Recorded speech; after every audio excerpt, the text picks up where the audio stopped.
Kaya tayong mga kapatid, lagi sana tayong mag-unawaan. Magtulungan. Gaya na aking sinabi. No? Pasensya na kayo mga kababayan. Pa. Nay, kamay mo po. Bilangin natin. 1,000, 2, 3, 4, 5, 6, 7, 8, 9, 10,000 po. Ay, thank you po, Daddy Frankie. Malaking tulong po ito sa amin. Tao po. Tao po. Nay. Magandang hapon po. Nay, magandang hapon.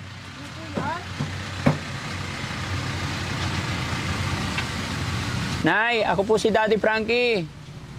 Pwede ba kaming makituloy? Opo. Nay, ba't may dala kang palakol? Hindi po kami masamang tao, Nay.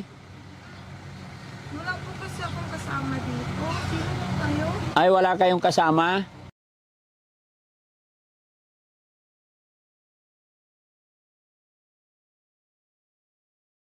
Mga kaibigan po kami, Nay.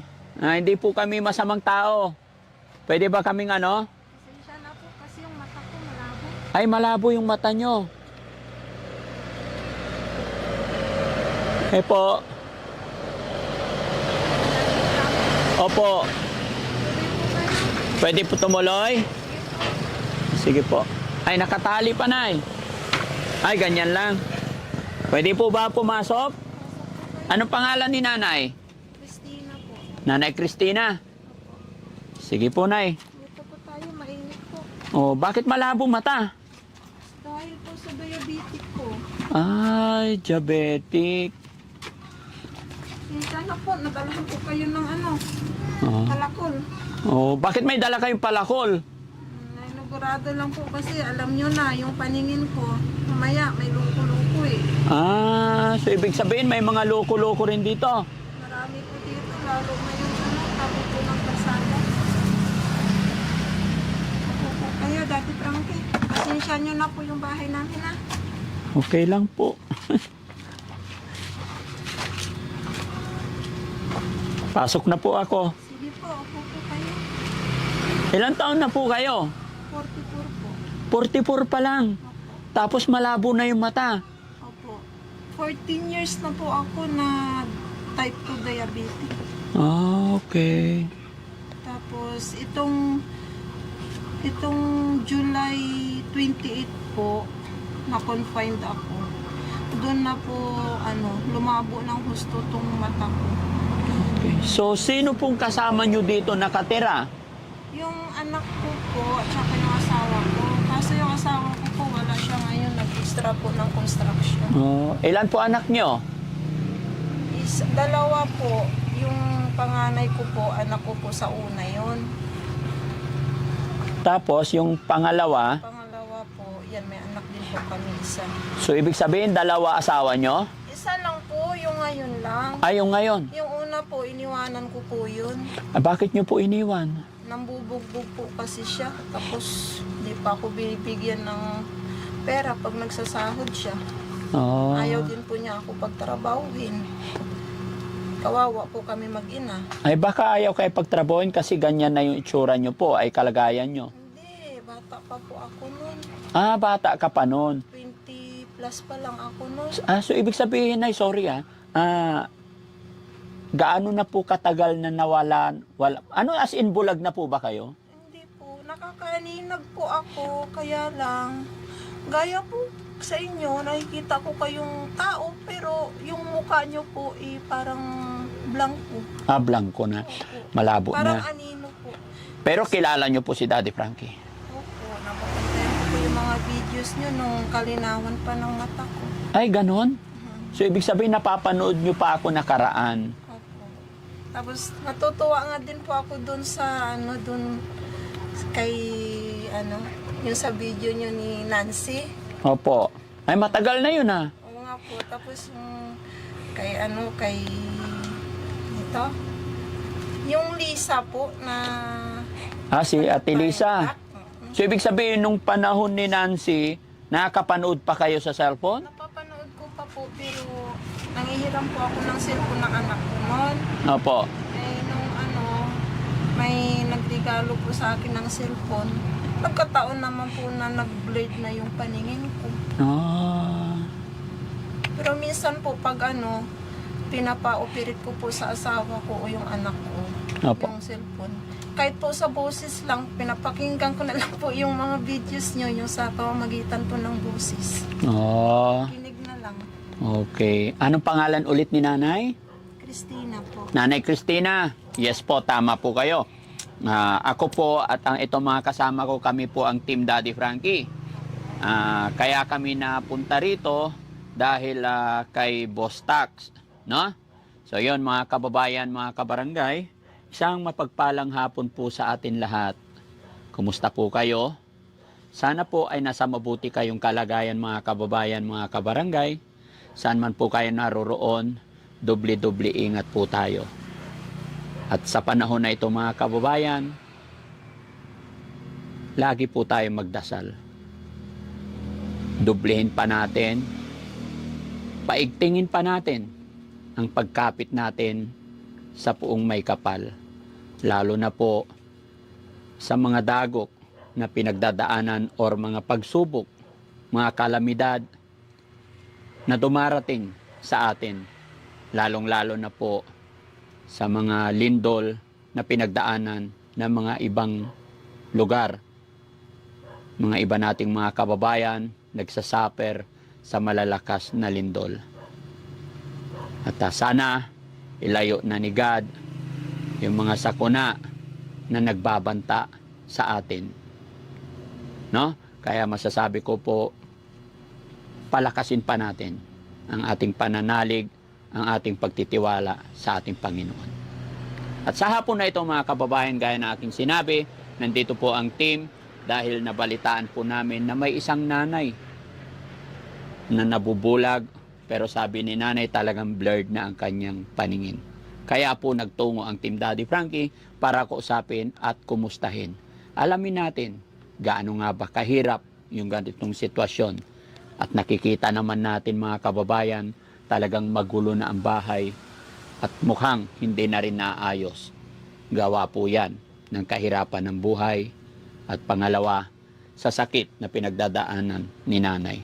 Mga kababayan, tuloy-tuloy po tayo at samahan niyo po ako, alamin natin ang kwento ng buhay. Baka sakali may maitulong po tayong lahat, mga kababayan. No? Ate, pwede ba ako umupo? Ayan, upo ako ha. Sorry Nay, anong pangalan ulit? Christina po. Nanay Christina, kumusta naman ang pakiramdam niyo po ngayon? Hindi po okay. Kasi nahirapan po akong kumilos. Nahirapan po ako sa paningin ko. Hirap na hirap. Mahirap po. Gaya po ng anak ko, gusto ko po, dati-dati kasi pag pumapasok siya, pinagluluto ko.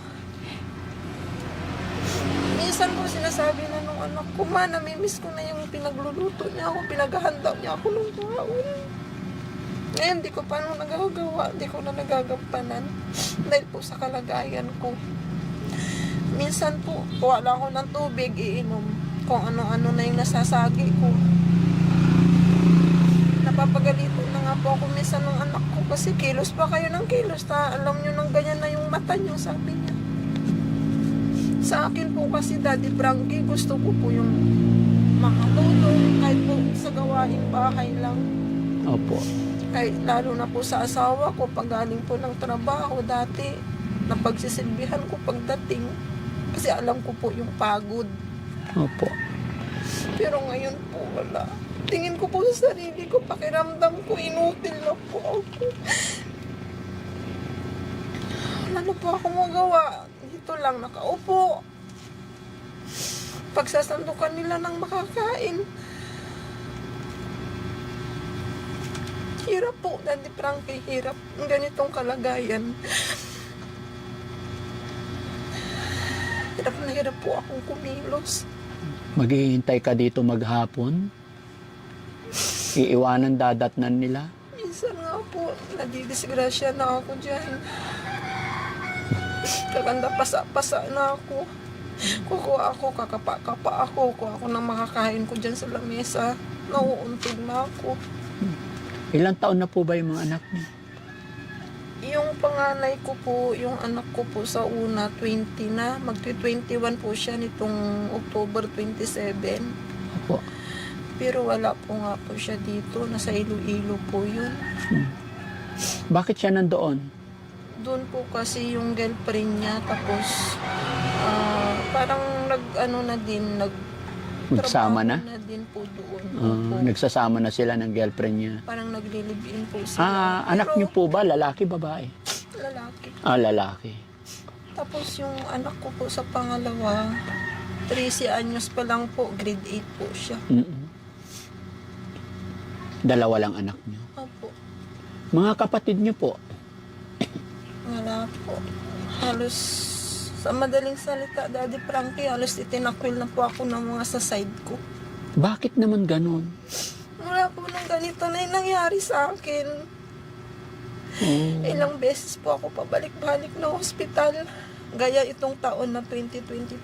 2 beses po akong na-confine. Pabalik-balik po ng hospital kasi bababa, tataas yung lagnat ko. Tapos, hingi ako ng tulong sa mga kamag-anak ko. Sabihin nila, wala.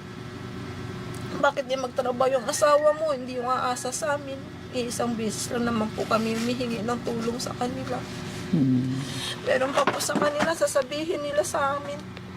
Pupunta na lang kami, magbibigay kami ng tulong pag pantay na yung paa mo. Ay, ba't ganun? Ang sakit po. Sabi nila, pag nasa kabaong mo ako. Ang sakit po nun, Daddy Frankie. Opo. Kaya sabi ko po sa asawa at anak ko, ano man po mangyari sa akin, huwag na nila ipaalam. Ang sakit po ng nararamdaman po sa mga ginagawa nila, sa mga sinasabi nila. Sabihin po nila, nagdadrama ako, nag-iinarte ako. Kasi hindi po nila nakikita. Hindi po nila alam yung nangyayari sa akin, sa buhay ko. Buti pa nga po yung ibang tao dito sa barangay ng asawa ko. Kahit hindi ko sila kadugo, hindi ko sila kano-ano, nagbibigay po sila ng tulong sa akin. Ilan po ba kayong magkakapatid? Bali, 3 po. Nasaan yung mga kapatid mo? Yung 2, nasa Laguna po sila. May mga pamilya na din po. Nanay, tatay niyo po? Patay na po, ulilang lubos na po kami. Yung mister ko po, ulilang lubos na din po sila. So talagang tiis ka talaga dito.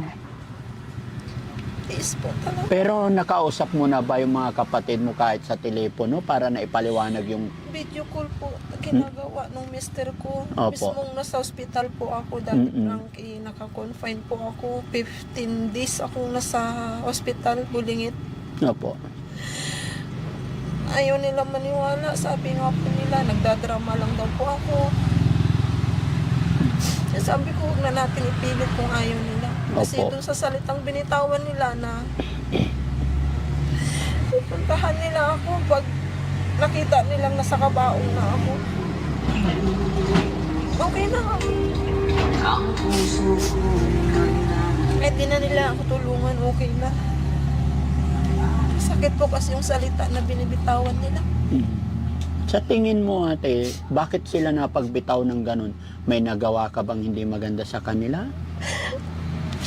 Ang totoo po kasi niyan, year 2019, nag-positive po ako sa TB.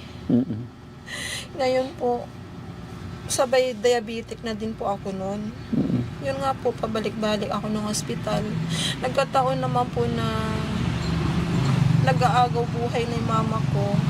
Diba parang oras na nila. Opo. Hanggang sa nawala na sila sa mundo. Pilit nila ako pinapauwi. Ang sabi ko po, may sakit din ako. Hirap akong makabiyahe. Tapos parang pandemic na din po ata nun. Oo. So ang hirap ko ng biyahe nun. Hindi po nila ako naintindihan. Kaysa daw wala akong kwentang anak. Ganon. Kasi yung mama ko po kasi lang ang nakakaintindi sa akin nung buhay pa sila. Mm. Palagi niya kasi sinasabi sa akin, okay lang nak, malayo ka sa akin kasi alam ko survivor ka, matapang ka. Mm. Yung isang kapatid ko po kasi, hindi, alos di po niya kayang mabuhay pag wala sa poder ng mother ko. Mm. Yun po, nung time na nawala po yung nanay namin, yun po yung pinakamasakit sa akin kasi hindi ako nakauwi. Tapos ganun pa po yung iniisip nila sa akin. Mm.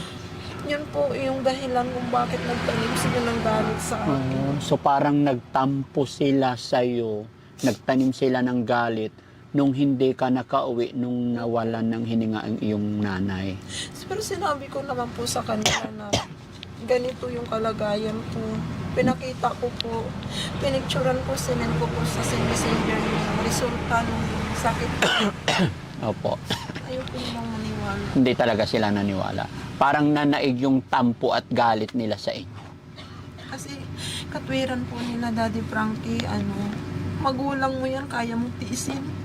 Kung hindi ko yan kayang tiisin kasi mama ko yan, kako. Opo. Pero sa kalagayan ko sana pa ako naintindihan din nila. Hanggang sa, ang dami na po nila sinasabi. Hanggang sa umabot na kami ng ganito. Saan lugar po sila sana yung mama nyo nung time na namatay siya? Laguna po. Nasa Laguna. Kalamba, Laguna. Tapos time na pandemic pa. Yes po. Kaya nagtampo na sila until now. Opo, di po ba nung pandemic, ang hirap po magbiyahe. Ang daming, kwa-quarantine. Opo. Tapos ang daming, ang higpit. May mga gate pass pa bawat lugar. Yun po. Ay lalo ako sa kondisyon ko po noon. Lungs po yung ko, tapos diabetic ako. Halos ayaw din po akong palabasin ng doktor ko noon. Kasi kasagsagan po na naggagamot pa ako. 9 months pa akong naggamot noon eh. Kaya ang hirap po, ang hirap. Ang bigat po sa dibdib. Ang daming problema. Minsan, mag-isa ako dito. Pinupuntahan ako ng pinsan ng asawa ko. Halos walang araw, Daddy Frankie, na iyak ako ng iyak. Kasi sabi ko, hindi pa ako ready na tuluyan mawalan ng paningin. Opo. Iyak po kasi. Marami pa akong pangarap sa buhay, lalo na sa anak ko. Opo. Pero kung talaga yung pagkaloob na Daddy Frankie ng Diyos na ganito na talagang tanggap mo na po yun. Minsan naisip ko nga din po, pumasok sa isip ko magbigti, magpakamatay. Wag. Kasi sobrang bigat po eh. Opo. Sakit. Lalo pa ganito, araw-araw ka na halos wala ka pakinabang. Mag-aantay ka lang na abutan ka ng makakain, abutan ka ng maiinom. Ate, Nay, wag mo pong isipin na wala kang pakinabang. Nararamdaman po kita, nararamdaman ko yung bigat na dinadala mo, na may karamdaman ka na doble-doble. Gaya ng sinabi mo, tanggap mo kung yun talaga ang gusto or plan ni God, pero alam kong mabigat pa rin yung nararamdaman mo dahil may mga kapatid ka na pagdaingan, pagsumbungan ng nararamdaman, pero hindi mo magawa dahil ultimo pati sila na sila yung dapat magpalakas sa'yo ay mayroon kayong hindi na pagkakaunawaan.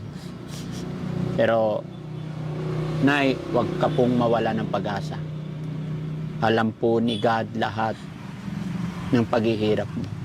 Ipag-pray mo lang bago matapos ang lahat. Magdasal ka lang na sana maintindihan ka ng mga kapatid mo. Maunawaan nila at malaman nila yung totoo mong nararamdaman at totoo mong pinagdaraanan ngayon. Dahil walang kasing sarap sa pakiramdam kung wala tayong kagalit at kung may kakampi tayo. Kahit gaano karami or kabigat yung mga problema natin, kung ang pamilya natin, kapatid natin especially, ay ginagabayan, ay lalo tayong lumalakas, di ba? Pero ano't ano man, gaya ng aking sinabi, huwag kang mag-isip ng hindi maganda dahil nandyan ang dalawa mong anak, nandyan ang iyong asawa. No? Kumusta naman pag-alaga sa'yo ng asawa mo? Okay naman po. Kaya nga po, alas di siya makaalis. Kundi lang po yung ganito nangyari sa akin. Diretso po yung trabaho niya. Mm-mm. Kaso mula nung ganito po yung nangyari na halos di ako makakita ng maayos. Hindi na po siya nakakapagtrabaho. Ganyan lang, pa extra lang siya. Sa isang linggo, 2 beses. Kaya dito kayo nakatira mag-asawa, Dito po. sa papag na yan. Opo. Kasi yung taas namin wala na yan, di ba anak? Oo, sira-sira ng mga kababayan yung bahay talaga nila. Yun yung sinabi ko po. Nung binaha nga po kami dito, nakaupo lang kami. Kasi kunting tubig lang po dito. Kasi ilog na po yung likod niyan eh. Ilog dito sa Kaya likuran. kunting ulan, malakas ang ulan, tubig na po. Opo. Laban lang tayo, Nay, ha? Huwag kang mawalan ng pag-asa. Anong pangalan ng asawa niyo po? Rick po, Rick Valerio. So, nung nagsama kayo, binata rin siya. Opo. Wala siyang anak. Wala po. Oo. Maswerte ka po, Nay, kasi mabait yung asawa mo sa kalagayan mo, hindi ka niya iniiwan. Kahit po talaga. Siya lang, tanging siya lang po yung nagpapalakas ng loob ko na laban lang tayo, kaya natin po. Walang pagsubok na ibibigay si God sa atin kundi natin malalampasan, sabi niya po. Tama. At saka, Kaya kahit pa paano po, Daddy Frankie, lumalakas din yung loob ko dahil sa asawa ko. tsaka nandyan yung dalawa niyong anak, no? Huwag na huwag tayo mawala ng pag-asa. Nay, naka-video po tayo. Po? Naka-video po. Nandyan po, 2 camera ko. I-upload namin sa YouTube tsaka Facebook. Okay lang po ba? Okay lang po, Daddy Okay Frankie. lang. Mapapanood po ito ng asawa niyo po. Sa kabutihan ng inyong asawa, after all ng kalagayan ninyo, hindi ka iniiwanan at hindi ka pinapabayaan. Nagtatrabaho para may pangkain, pambili ng gamot. Ano ang mensahe mo sa kanya? Kay Tatay Rick. Papasalamat po ako sa asawa ko kasi sa kabila po ng lahat na hirap na pinagdadaanan namin, lalong-lalo na po sa akin. Sobrang hirap na po, dami na pong hirap niya, dami ng sakripisyo na ginagawa niya sa akin. Malampasan lang namin kung pagsubok na to. Papasalamat ako sa kanya kahit papano hindi siya sumusuko. Siya yung naging tanging lakas ko para lumaban pa sa buhay, alang-alang sa mga anak ko. Salamat sa Panginoon. Sa 2 niyong anak po, lalong-lalo na yun nasa Iloilo. Ayun, sa anak kong si Angelo, salamat sa iyo, nak, kasi alam ko na pinapaaral mo yung sarili mo. Nag-aals po kasi siya. Mm-mm. Tumigil ka dahil sabi mo nga may pagkakataon ka pa na mag-ALS uli. Unahin mo muna ako. Salamat nak ng marami sa'yo. So ibig sabihin kahit malayo yung anak nyo, pinapadalahan po kayo. Opo.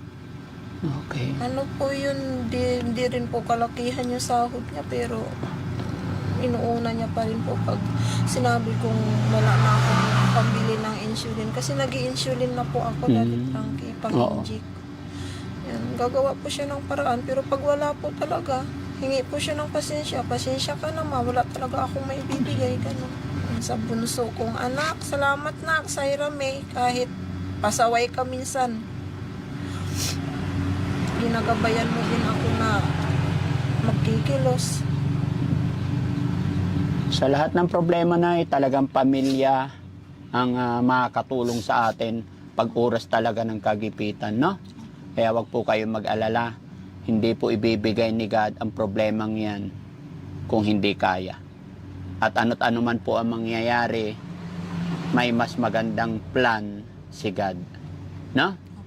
At panalangin ko, Nay, na bago mahuli ang lahat, sana magkabati-bati kayo ng inyong kapatid, no? Nay, may dala akong bigas. Pahingi isang sakong bigas, guys. Thank you po. Thank you po. Oo, sana makatulong po sa inyo. Malaking tulong na po. Kahit papaano, para hindi nabibilhin ng asawa nyo. Opo. At ulam na lang ang poproblemahin. Kakaumpisa lang din po niya kanina. Nakakaumpisa lang. In-extra lang po siya. Gaano po kahirap yung ganyan na yung bulag? Dati naman hindi, tapos ganyan. Gaano kahirap? Ang laki po ng pagbabago, Daddy Frankie. Ang laki ng pagbabago.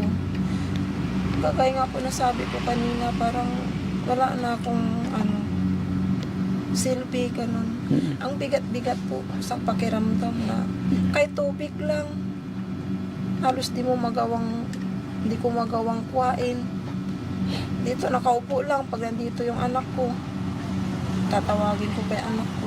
Kaya ngayon, mag-isa lang po ako. Ayan. May nakaredy na akong Tubig. iniiwanan na nila ako ng tubig. Parang di na ako tatayo. Mahirap po talaga. Mahirap. Sige bro, papasok, lagay dito.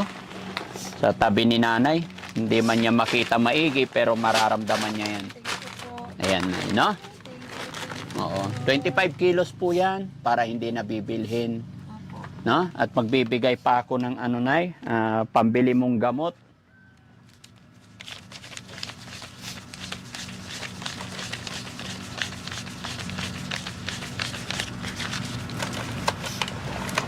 Nay, nakikita mo pa yung pera? Naaninag mo pa?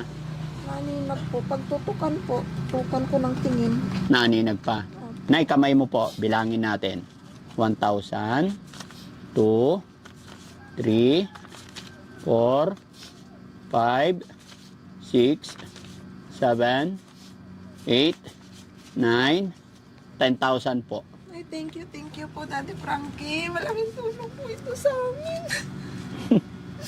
Yung gamot ko, tapos may papatingin ko na po yung request ng doktor ko sa mata. Thank you po. Thank you, Lord. Gabayan ng Panginoon, ikaw, na sana makakita ka pa ulit, Nay. Hiling ko po, Nay, na sana maintindihan ka ng iyong mga kapatid. Ipag-pray natin yan. Thank you po. 3 lang kayo magkakapatid, di ba? Opo, puro babae po kami. O yun naman pala, puro babae. Alam ko, pag nagkausap-usap kayo, maintindihan ka nila. At Nay, samantalahin na natin ang pagkakataon na to na nakabidyo kami. Kausapin mo yung 2 mong kapatid. Alam ko, mabuti kang tao.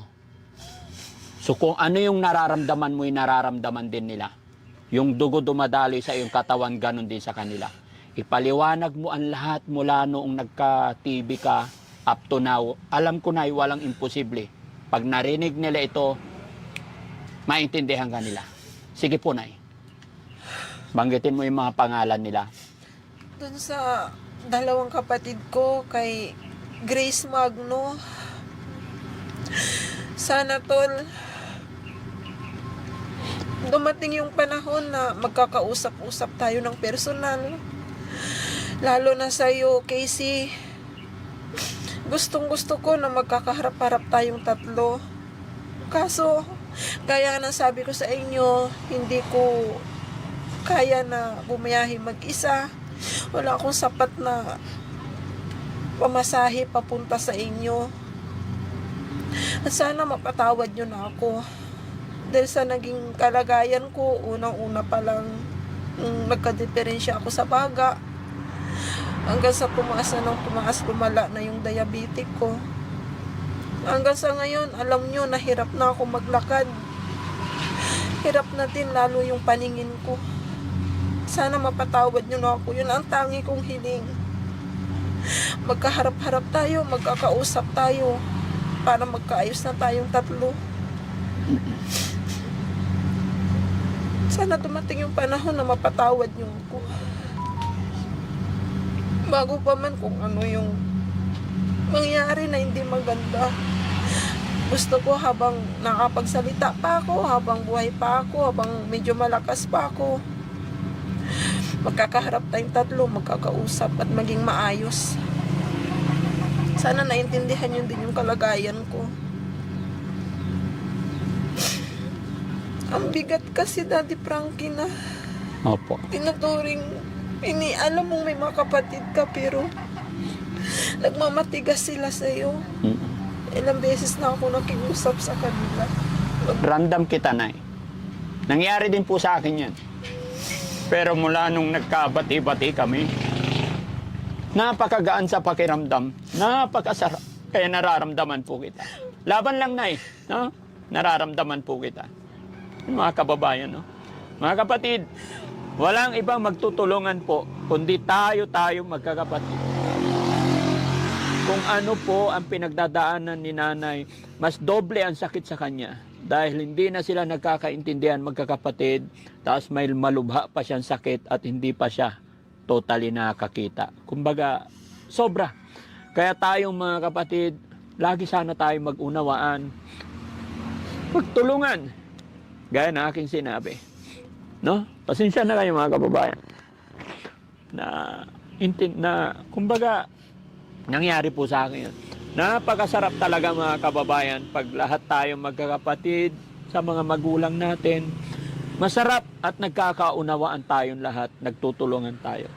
Nay, wag ka pong mawala ng pag-asa. Ipag-pray mo lang po. Gaya ng aking sinabi, may malambot kang puso, hindi pwedeng hindi ganun din ang iyong mga kapatid. Darating yung panahon, maintindihan at maunawaan ka nila. Mag-sorry ka lang sa kanila, taos pusong hingi ka ng tawad kung mayroon ka nagawang pagkakamali para maintindihan nila. No? At sa inyo mga kapatid, wag sana nating hintayin mahuli pa. Wag sana tayong umabot sa puntong patatawarin natin yung isang tao kung hindi na tayo naririnig. Kaya nang sabi ni nanay, habang nakapag-usap pa, habang nakapagsalita pa, ay magkapatawaran. At narinig ko rin mga kapatid na humihingi siya ng sorry habang may panahon pa mga kababayan. Mawawala na ng silbi yung pag-aabot natin ng mga anumang tulong, anumang pagmamahal kung sila'y nakalagay na sa isang kahon. Wala na pong saysay yun. Kaya habang nandyan pa sila, habang nararamdaman pa nila tayo, paramdam natin ang ating pagmamahal, huwag nating ipagkait ang paghingi ng sorry. Nay, gaya ng aking sinabi, pasensya na, pati ako naiyak. Nay, sana nakatulong ang Team Daddy Frankie sa inyo sa araw na ito. Malaking tulong po ito. Thank you, Lord. Yes. Po, Thank you kay God. pamagitan po ni Lord, ginamit po niya kayo. Opo. Na mapunta kayo sa akin at matulungan niyo po ako. Amen. No? Salamat talaga, Lord. Isang kapatid na naman ang ating natulungan. Maraming salamat muli sa inyong mga kababayan. Ito po ang paulit-ulit at hindi po ako magsasawa magpasalamat sa inyong lahat. Dahil nakatulong na naman tayo na pag-abot tayo ng kaunting tulong pinansyal, kaunting bigas. Yan, bigas na yan ay blessing po yan na natanggap ng team, kaya ibinabahagi ko rin sa ating mga kababayan. Sa pinansyal naman, ay dahil po yan sa panonood at pagsuporta nyo sa akin, sa pag-share ninyo ng mga upload videos natin, kaya tuloy-tuloy na pag-abot tayo ng tulong. Kaya mga kababayan, lagi po papaalala si Daddy Frankie, doble ingat at palakasin pa natin ang kapit natin kay God, para ilayo tayo sa anumang kapahamakan, anumang disgrasya. Shoutout po sa lahat ng mga kababayan natin dyan, nasa ibang bansa, mga kababayan natin OFW.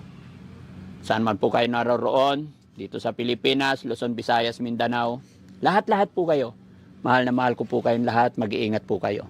Ganon din sa mga nandyan sa premiere, maraming salamat. Mga kabayan, kung naibigan at nagustuhan mo ang programa ni Daddy Frankie, baka pwede po akong maglambing, i-share natin ang video nito. Nay, kami po hindi na masyadong magtatagal. No? Ingatan mo po yung pera mo. Sana mapagpa-check up ka ulit para maibsan yung kalungkutan, yung panlalabo. Ano yung mga yan? Ito po yung pangalawang request, hindi pa po nagagawa. Tapos ito po yung una na pinagawa na. Ito po yung resulta. Kaya 90-30-25 October. Ngayon po, mapapagawa ko. Oo. So ibig sabihin, sakto kasi may pera kang natanggap ngayon. Malaking tulong. Itong blessing po na dumating sa akin ngayon sa araw na ito. Okay. Kayo po ang napadala ni God dito. Para po, Salamat kay God. ito. Nay, inaasahan mo ba na makakarating si Daddy Frankie dito? Hindi po ako. Dahil may Panginoon buhay. Kaya yung mga bagay-bagay na hindi natin inaasahan, pag si God ang gumawa ng paraan, walang imposible.